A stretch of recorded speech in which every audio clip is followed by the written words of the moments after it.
You waited for a text, a conversation, a sign that they saw what they did to you, but what if the apology you've been waiting for never comes, and what if healing doesn't come from them, but from you? Stay with me, because the peace you're searching for might not be behind their words, it might be waiting inside yours. What if the person who hurt you the most never apologizes? What if healing has to begin without their permission? What if peace doesn't come from their regret, but from your release? It's a haunting thought, isn't it? Because for most of us, the deepest wounds don't come from strangers, they come from the ones who were supposed to love us, protect us, stand by us, and often, that betrayal doesn't come with drama, it comes with silence. Maybe it was your brother, who made you feel invisible, or your sister, who used your softness as a weapon, or the one who pretended everything was fine, while you quietly carried the scars of what they did, or what they refused to do. You trusted them, because they were family, and they broke that trust, but now they move through life, laughing at dinners, smiling in photos, sleeping peacefully at night, while you carry a silence that weighs heavier than any words. So you wait for the text, the talk, the apology. You wait for them to say, "I see what I did. I'm sorry." But it never comes, and this is the part no one tells you about, not the betrayal, not even the pain, but the waiting, the hoping, the wondering if your pain even mattered to them. They move on like nothing happened, and you're left holding the silence. People say, time heals all wounds. But does it? Time doesn't heal betrayal, especially not the kind that stays hidden. Time doesn't mend the cracks left by words never spoken. So, what now? What do you do when the person who hurt you refuses to take responsibility, when the closure you long for never arrives? This is where Stoic philosophy steps in. It doesn't offer justice from others, but clarity from within. Marcus Aurelius wrote, "You have power over your mind, not outside events. Realize this, and you will find strength." And Epictetus taught, freedom begins the moment we let go of what we cannot control, including whether or not someone acknowledges your pain. The Stoics understood a truth most people spend their whole lives avoiding. Peace doesn't begin when they say, "I'm sorry." Peace begins when you stop needing them to. So if you've been hurt by a sibling, if the apology never came, if the silence feels louder than the betrayal itself, this space is for you. We're not here to wait. We're not here to beg. We're here to heal, to explore what it means to find peace without reconciliation, to release anger without losing your heart, to rebuild your identity without their permission. Because here's the truth, you don't need their apology to choose peace. You don't need their remorse to be free. You don't even need their understanding to begin again. All you need is the courage to stop waiting for what may never come, and to start living as if peace is already yours, because maybe, just maybe, it is. You don't need their apology to close the door. You are the closure, and when you choose to rise, even in silence, even without justice, you become the peace they may never understand, and the strength they never saw coming. If this message reached you in a quiet part of your healing, click like as your silent yes to peace. And if you're walking this road too, leave a word in the comments. Your voice might be the closure someone else is still waiting for. You waited for the apology, but what if the waiting is what's been breaking you? What if healing doesn't come from their change, but from your release? Stay with me, because this is where we stop waiting and start choosing peace. You thought they'd stand by you, that they'd speak up, that when everything fell apart, they'd have your back. But they disappeared, right when it mattered most, and now, you're left, waiting for words they may never say. You expected them to love you, to protect you, to say "I'm sorry" when they saw the pain they caused, but they didn't. And now, in the quiet that followed, you begin to ask the question no one wants to ask. Was I wrong to expect that from my own family? Let's be honest, expectation is one of the most painful illusions we carry. Especially inside families. We're taught that blood means loyalty, that siblings defend you, that love means presence, no matter what. But what happens when they don't? What happens when the people who should have stood up for you stay silent and pretend they didn't see? There was a woman, let's call her Sarah. She was the youngest in her family. When conflict broke out, blame flew fast, and just like that, the finger pointed at her. But her older sister, she knew the truth. She saw it. She saw everything. And still, she said nothing. Year after year, Sarah waited for her sister to speak up, to say just once, it wasn't her fault. But the silence never broke, and as the birthdays passed, so did the hope, until Sarah realized something. Most people take a lifetime to understand. It's not the betrayal that keeps you stuck, it's the expectation that one day they'll make it right. Epictetus said, when you're offended by another's fault, turn inward, study your own attachments, then you'll forget your anger. But this isn't about blaming yourself, it's about seeing clearly what is and isn't within your control. Expectation ties your peace to a future that may never arrive, and while you wait, your life stands still. You imagine the apology, the healing conversation, the hug that never happens. You replay it again and again. But Stoicism reminds us, peace doesn't come when they change, it comes when you stop needing them to. Because when your happiness depends on their remorse, you've handed your soul to someone who may not even know they hold it. Ask yourself, honestly, how much of your life have you spent waiting to feel seen? What would it look like if you stopped waiting and started choosing clarity over fantasy, choosing peace over approval, choosing yourself, not out of pride, but out of deep, grounded self-respect? Marcus Aurelius wrote, the closer we align our desires with reality, the more peace we will find. And that's radical, because it means letting go of what you hoped your family would be, and accepting what they truly are, not with bitterness, not with blame, but with quiet, holy courage. Yes, it hurts. Yes, you deserved better. But healing isn't about getting what you deserved. It's about becoming someone who can live fully, even when you didn't. So today, let go, not because they earned it, not because they apologized, but because you deserve to be free. Letting go isn't weakness, it's power, because the moment you stop waiting for them to change is the moment you become someone they never expected. And finally rise, not in anger, but in peace. If you've walked this road too, drop a word in the comments, let someone else know they're not walking alone. And if this message met you where it hurts, hit the like button. Let it be your quiet declaration, I'm done waiting. I'm ready to heal. What if the apology you've been waiting for is never coming? And what if holding your breath for those words has been slowly stealing your life? Stay with me, because today, we stop waiting, and we start healing. Without them, we all know that ache, that heavy, aching hope that someday, the person who hurt us will wake up, that they'll finally see it, finally understand, finally say the words that echo in our mind, I was wrong. I'm sorry. But what happens when that moment never comes? They move on, rewrite the past, act like it never happened, and expect you to just get over it. That's where most people get stuck, not in the original pain, but in the pause button they've pressed on their lives. They're waiting for something that may never arrive. What if the apology you've been waiting for is never coming? And what if holding your breath for those words has been slowly stealing your life? Stay with me, because today, we stop waiting, and we start healing.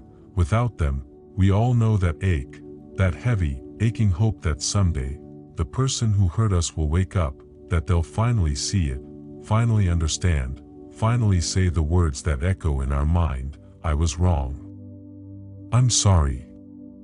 But what happens when that moment never comes? They move on, rewrite the past, act like it never happened, and expect you to just get over it. That's where most people get stuck. Not in the original pain, but in the pause button they've pressed on their lives. They're waiting for something that may never arrive. Let me tell you about Claire. For decades, she carried the weight of betrayal from her older sister. Her sister had spread lies, turned the family against her, and never once recognized the damage. Every holiday, every birthday, Claire hoped this year would be different. Maybe her sister would say, "I know I hurt you." Maybe she'd finally see her pain, but that day never came. Instead, Claire grew tired, not just physically, but soul-deep exhaustion, from holding on to a story that only she remembered. And then she did something radical. She took out a blank sheet of paper and wrote the apology she'd never received, word for word, all the tenderness, the honesty, the acknowledgement her heart craved. Then she read it aloud to herself, and she cried, not because it healed the past, but because, for the first time, she wasn't waiting anymore. That moment, Claire stopped needing them, and her healing began. Stoic philosophy calls this inner closure. Epictetus taught, it's not the insult, but our judgment of it that harms us. He didn't say, forget what happened. He said, stop letting their actions define your story. Forgiveness isn't excusing, it's choosing freedom from the weight you never had to carry, because every day you wait for remorse, you give them power they don't deserve, power over your sleep, your memories, your identity. You were never meant to be locked in their silence. So maybe, like Claire, you write the apology you needed. Maybe you say it out loud. Maybe you give yourself permission to stop needing them to show up. Because healing doesn't require their words. It needs your choice. Ask yourself, are you still waiting for them to heal you, or are you ready to begin without them? The moment you stop needing their apology is the moment you become your own closure and your own beginning. They may never say I'm sorry. But you chose to rise anyway, and that is freedom they may never understand.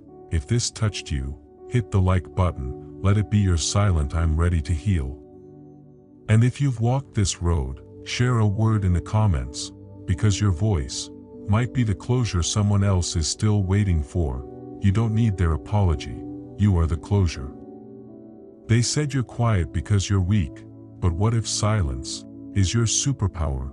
What if walking away without a word is louder than anything you could have ever said? Stay with me, because this kind of silence doesn't mean you've lost, it means you've finally chosen yourself. There's a kind of silence that breaks you, and then there's a kind of silence that saves you. Most people don't know the difference. In a world addicted to noise, silence is misunderstood. People see it as avoidance, as weakness, as giving up. But sometimes, silence isn't what happens when you surrender, it's what happens when you rise, when you finally grow out of needing to be understood, when you stop explaining to people who never intended to listen. There's a kind of strength that doesn't defend, doesn't justify, and doesn't scream. It just lets go. In Stoic philosophy, silence is not passive, it is presence, it is restraint, it is inner clarity. In the middle of emotional chaos, you don't have to attend every argument you're invited to. You don't have to defend yourself to people who already decided to misunderstand you. Sometimes, the strongest thing you can say is nothing at all. Let me tell you about Dana. She spent years trying to explain herself to her family, trying to justify her boundaries, trying to make them see the pain they caused, and every time she tried, they twisted her words, dismissed her, told her she was too sensitive, too dramatic, that she was the problem. Until one day, she stopped explaining, not out of bitterness, not out of pride, but because she had finally learned, you don't have to explain your wound to someone committed to pretending they never caused it. Her silence wasn't her retreat, it was her return to herself. You see, when silence is chosen consciously, it becomes a sanctuary, a space where healing begins, without interruption, without begging for understanding. It's not about controlling the narrative, it's about reclaiming your peace, because when you stop speaking to defend yourself, you start speaking within, to rebuild the self they tried to break. The Stoics believed, protect your peace like sacred fire.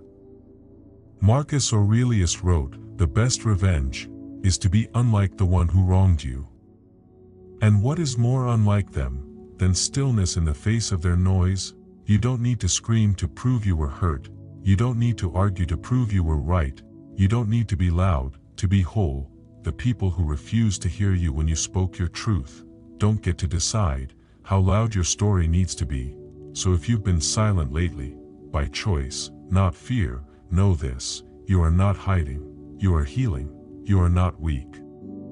You are wise enough to know when words won't build a bridge, they'll just dig the trench deeper. Silence is not surrender. Silence is sovereignty, and sometimes silence is how you finally become loud enough for yourself to hear you again. You don't need their understanding to reclaim your peace. You never did. If this resonates, type dove in the comments, your quiet truth that says, I choose peace. And that's enough. They may never understand your silence, but that's okay. It was never for them, it was always for you. What if the people who hurt you the most are the ones least likely to admit it? What if your family isn't protecting you? They're just protecting the story. Stay with me, because sometimes the apology doesn't come, and that is when the real healing begins. We grow up believing that family means safety, that it's where we'll be seen, loved, protected. But what if the apology still hasn't come, not because they forgot, but because admitting it would break the entire story? Your family tells itself. See, families operate on roles: the older sibling, the protector, the wise one, the younger, the peacekeeper, the forgiver, the one who's expected not to make a scene. But when someone steps outside that role, when the older one harms, or the younger one dares to speak up, the whole system shakes, because admitting the truth doesn't just cause discomfort, it threatens the illusion of order. It breaks the myth that we're a good family. Then there's pride. For some, admitting harm is more painful than causing it, because it requires facing who they were when they weren't at their best, and not everyone is brave enough to look in that mirror. So instead of apologizing, they minimize, they deflect, they say, you're too sensitive, you're being dramatic, or worse, that's not how it happened. There was a woman, let's call her Rachel. For years, her older brother humiliated her, mocked her, made her feel small. When she finally pulled away, chose silence to protect her peace, they didn't ask why, they just called her cold, ungrateful. Not once did they question what had happened, only her reaction to it. Because in families like that, the problem isn't what was done, the problem is the person who dares to name it. But Stoicism offers something radically freeing. Epictetus said, do not waste what is in your power by wishing for what is not. That wish, that they'll change, that they'll own what they did, that they'll say what you deserve to hear, can quietly run your life. It anchors you to the past. It makes your peace dependent on someone else's courage, and that is not the path to freedom. The truth: many families choose comfort over truth, silence over honesty, image over reality. But you get to choose something different. You can step outside the story they keep repeating. You can stop playing a role that no longer fits. You can say, even if they never admit it, I still get to heal. You are not required to keep attending the performance just because you were cast in it. You are allowed to exit the script, to rewrite your chapter, to protect your peace, even if they pretend there was never a war, because sometimes, the only apology you'll ever get is the one you whisper to your younger self. I see you, I believe you, you never imagined it, it did happen, and you didn't deserve it. And sometimes, that's all the closure you'll ever need. You are not difficult for telling the truth. You are not broken for needing space. You're just no longer playing a part in their silence, and that is not betrayal, that is self-respect. The apology may never come, but your peace doesn't have to wait for it. If this touched something inside you, comment below. I choose truth over silence. Let's make peace the ending they never saw coming. If this spoke to something you've carried in silence, type I choose peace below. Let's make that choice together. What if the person they told you you were was never who you truly are? And what if the real you was buried beneath years of blame, silence, and shame, waiting to be remembered?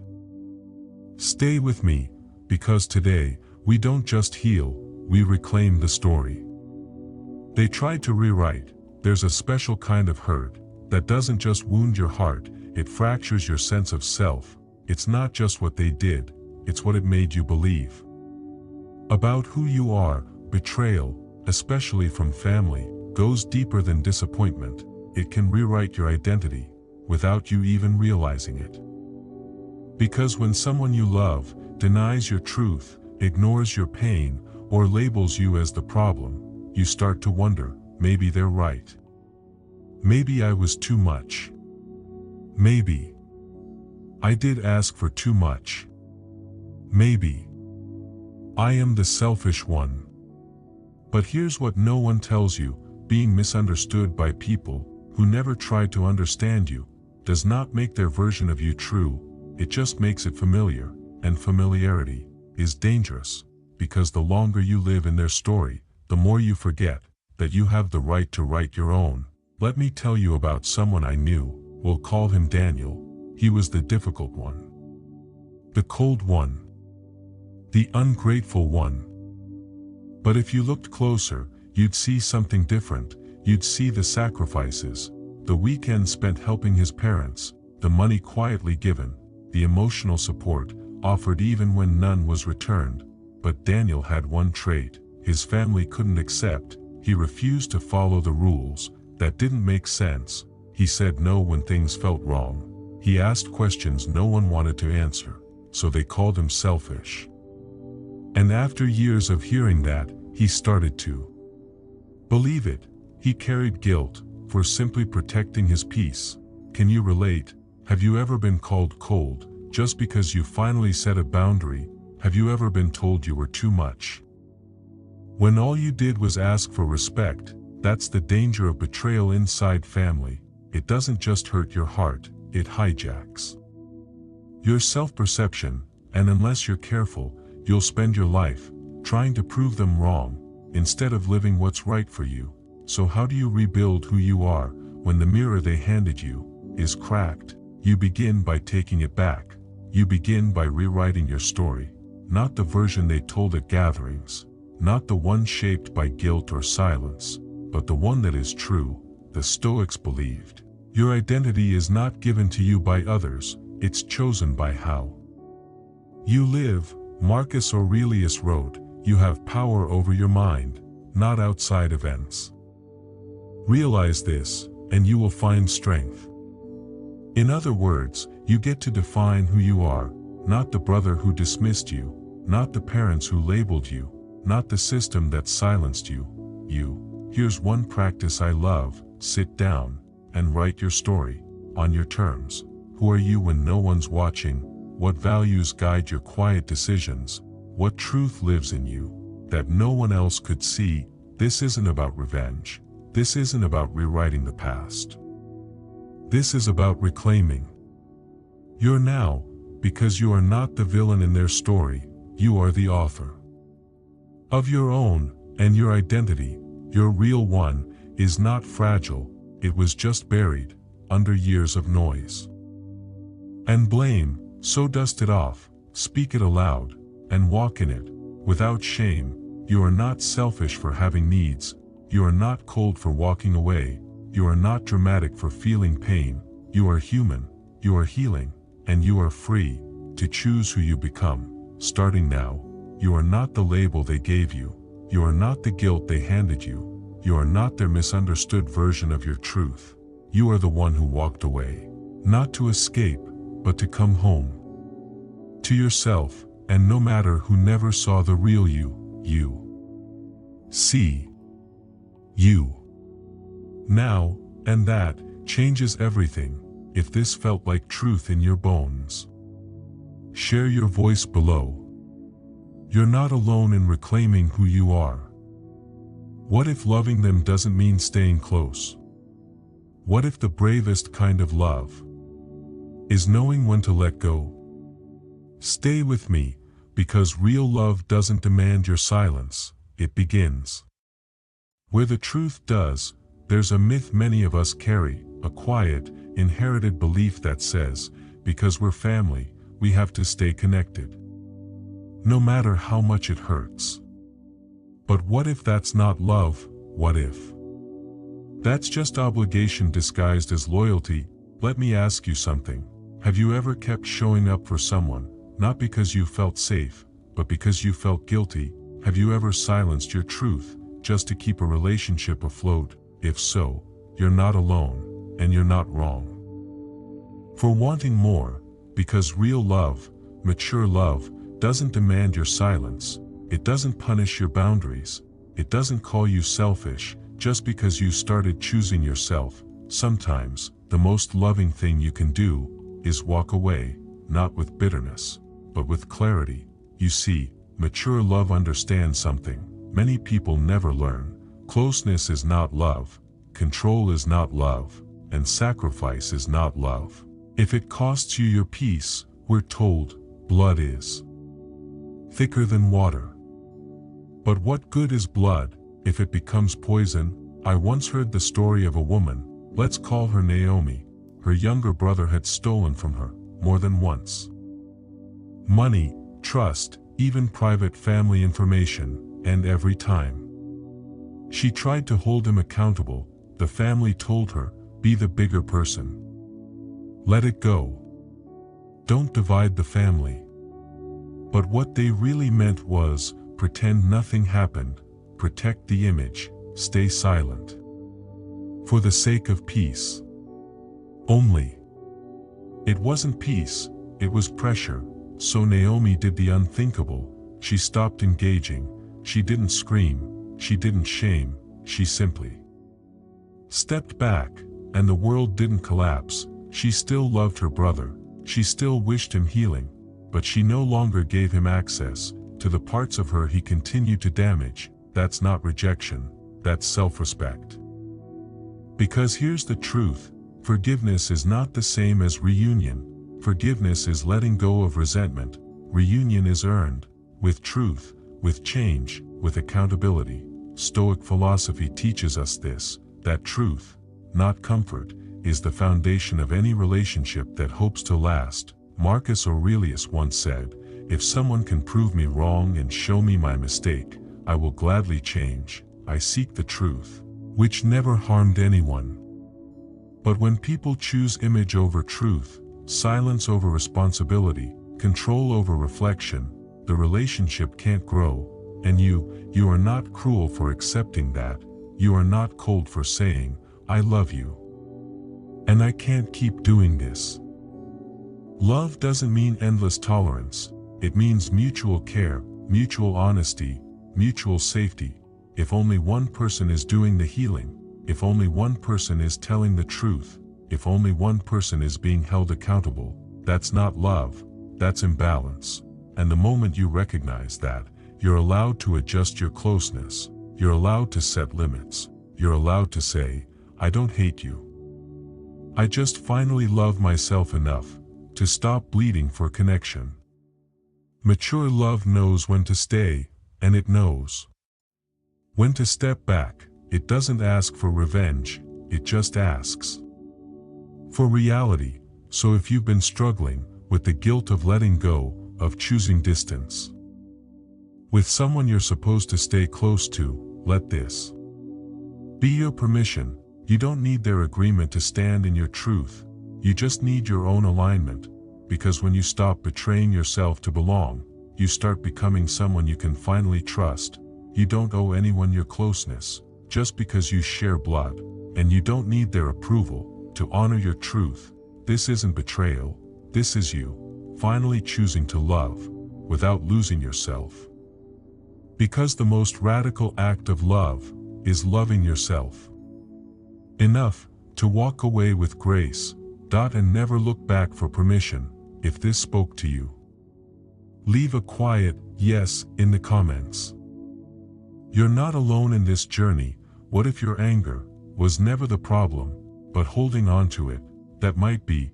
What if letting go isn't weakness, but the most powerful thing you'll ever do? Stay with me.